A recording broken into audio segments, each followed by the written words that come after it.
So, guys, go ahead. Kyle, the longer this thing plays out with Brandon, do you have to do anything in camp to kind of adjust to the possibility or likelihood that he won't be with the team?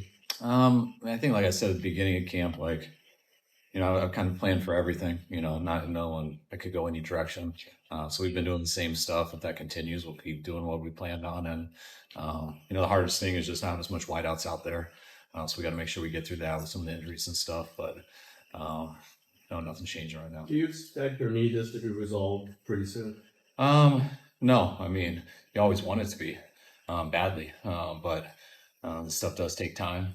And, every day I hope it gets resolved.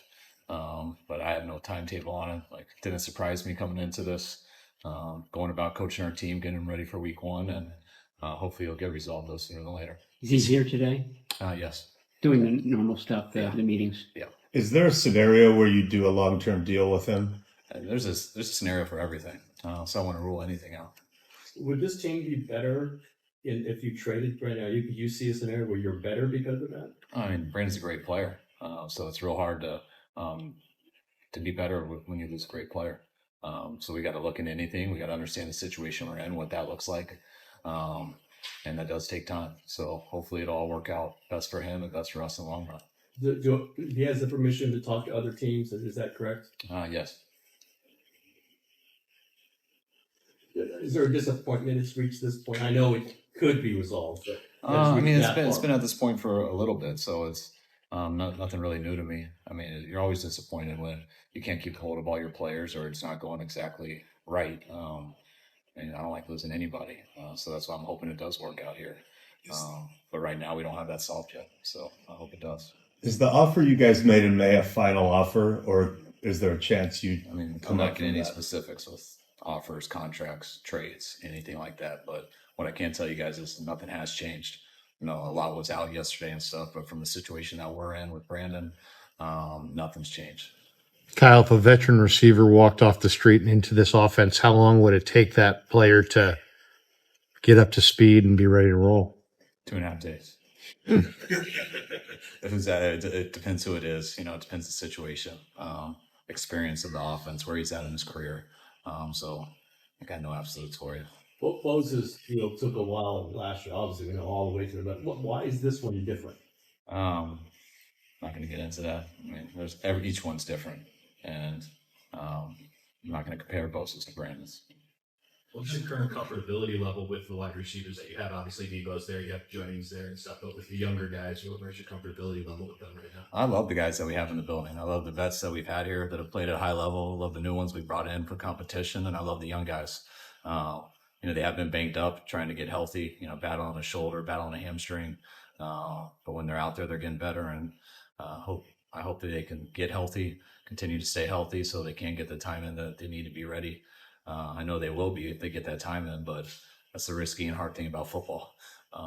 Football is a tough thing to practice, tough thing to get prepared for, and you got to do that at a very high level, and you hope they have no setbacks as they go along, and if they don't, I feel very good about the guys because they got what it takes. From a coach's perspective, is it potentially detrimental to the team to keep Aiyuk here if he's unhappy and doesn't have an extension? I mean, everything can be. I mean, totally. We're trying to figure out what the situations are. They're always moving. I don't know what the best one will be.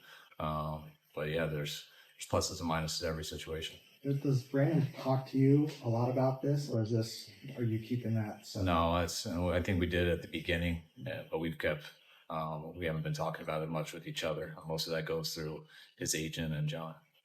What's Christian McCaffrey's status right now? Christian has a calf strain. Did a couple days ago. That's all right. He didn't pull it or anything, but you guys probably won't see him this preseason. You guys brought in Matt Breida, and we haven't seen Elijah Mitchell lately. What's Mitchell's status? Elijah has a strained hamstring too. Didn't pull it, but we're going to be safe with him. So he's going to miss probably a week or so. So we had to bring Matt in, which was awesome to have Matt available. We need some numbers out there and to be able to get a legit player who's had a hell of a career, who's been here before too. Felt pretty fortunate. Kyle, are you in communication with Trent Williams at all? And do you know what he's doing right now? I don't know what he's doing. I believe he's in Houston. I know that's where he lives in the off season, but confident Trent's working out, getting ready and stuff. And hopefully that'll be resolved as fast as possible too. Would How long Aiyuk do go you to? expect Christian to miss practice? What's that? How long do you expect Christian to be out of practice? Probably a couple weeks. Would Aiyuk go with the team to Irvine next week if nothing changes? I'm not sure. I need to discuss that. Okay. Pierce will get hurt though. Yeah, he tweaked his shoulder, something that he did in OTAs. I don't know if it's too serious, but that's why we removed him halfway through practice.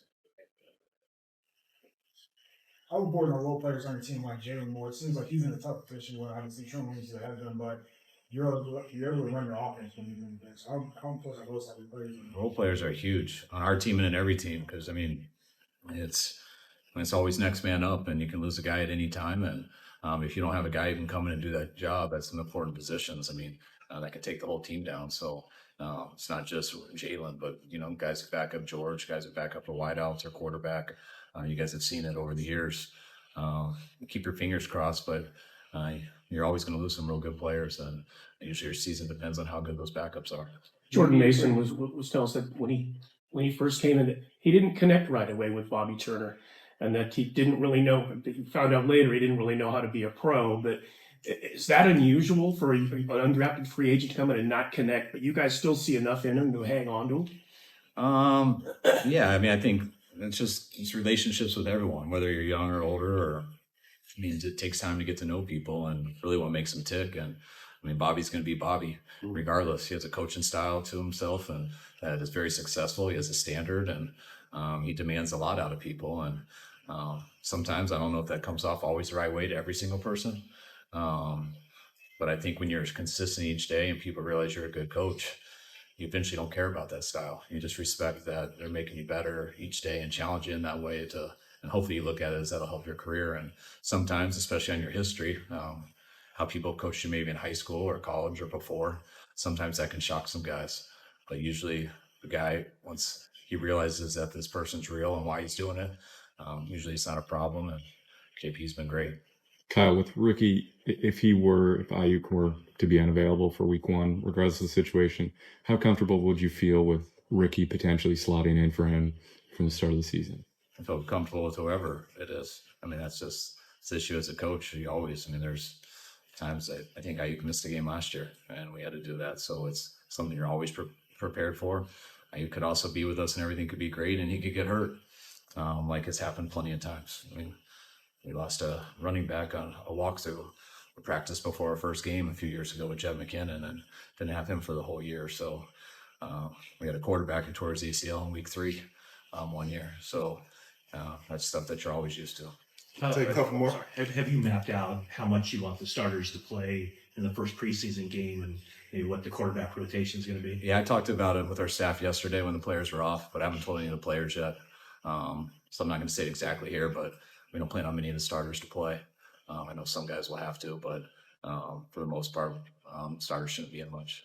Kyle, tomorrow's Dwight Clark Day. Just curious of maybe your first interaction or a fun story you had with Dwight over the years. I just always remember Dwight at all the camps up in Rockland when I was in middle school running around, and I didn't realize how good of a player he was at that time because I was too young, and just thought he was one of the coolest guys in the world, just walking around like he was the man, like where everyone just respected him. I was like, why is that guy so special? And I remember my mom crushing me for not knowing what the catch was.